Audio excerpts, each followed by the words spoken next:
was a Greek philosopher who lived around 380 BC and is in many ways considered the greatest of all time. Because Aristotle's life was immediately followed by the Alexandrian conquest, then the Roman conquest, then Christian conquest, then the Dark Ages, no other philosopher came anywhere close to matching Aristotle's status for over 1,000 years. He was also incredibly proficient, as unlike most philosophers who specialize in a narrower field of thought, Aristotle is well known for his work on ethics as he is for metaphysics, political theory, rhetoric, literary theory, medicine, theology, and science. It's said that he knew more in his lifetime than anyone who ever lived before or since, although to be fair, he did cheat a lot, as many of his statements turn out to be false in such a way as could be corrected if Aristotle had simply looked. For example, that flies have 4 legs and that women have fewer teeth than men. Nevertheless, Aristotle can at least be credited with the invention of formal logic, possibly the most valuable invention of all time, if also the simplest. Aristotle devised a form of deductive logic known as the syllogism, which is a way of figuring out new information from previously verified facts. For example, all philosophers are sexy, Aristotle is a philosopher, therefore Aristotle is sexy. This is a syllogism because if the first and second premise are both true, then the third statement, the conclusion, is true by necessity. If, however, one of the premises is not correct, for example, if it turns out that not all philosophers are sexy, then the conclusion is not necessarily true.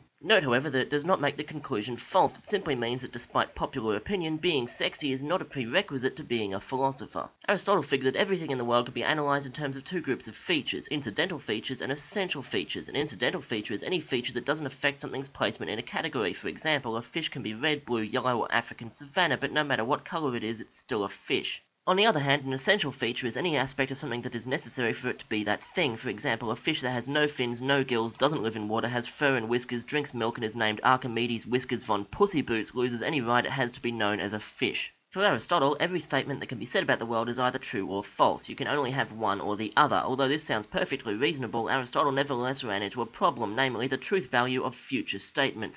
If I say, for example, that I'm totally going to get with that attractive lady, and my friend says that she's just going to throw a drink in my face, which one of us is correct? If what my friend says is true, then it seems like the future is set. No matter what I do, I'm doomed to get pina colada in my hair, and so it's futile to even bother. A popular response to this problem is to suggest that future events are neither true nor false because they haven't happened yet. But this presents its own problem, because if I later walk up to the girl and try one of my terrible pickup lines and she does in fact throw her drink in my face and my friend says, "See, I was right," I can't very well say, "No, you weren't." It may seem like a silly thing to get hung up about, but it's an issue philosophy has been struggling with ever since. Although Aristotle was a student of Plato, he fundamentally disagreed with Plato's theory of forms. While Plato believed that all individual things were but a shadow of the most perfect example of that thing, Aristotle figured that Plato's forms can't be very good examples at all if they didn't exist anywhere in the world. Instead of appealing to mysterious forms in the sky to theorize about reality, Aristotle defines each individual thing in terms of 4 characteristics, which he calls the 4 causes. The matter is the substance that something is composed of. The form is the shape or structure that the matter takes. The source or efficient cause is whatever created it, and the final cause is the reason or purpose for which it was created. If you consider a watch, Aristotle would say its matter is the metal and plastic and whatever else it's made of, its form is the shape and mechanism that these parts take, its source is the watchmaker, and its purpose is to make sure I don't go over 3 minutes even when explaining something as huge and complex as Aristotle.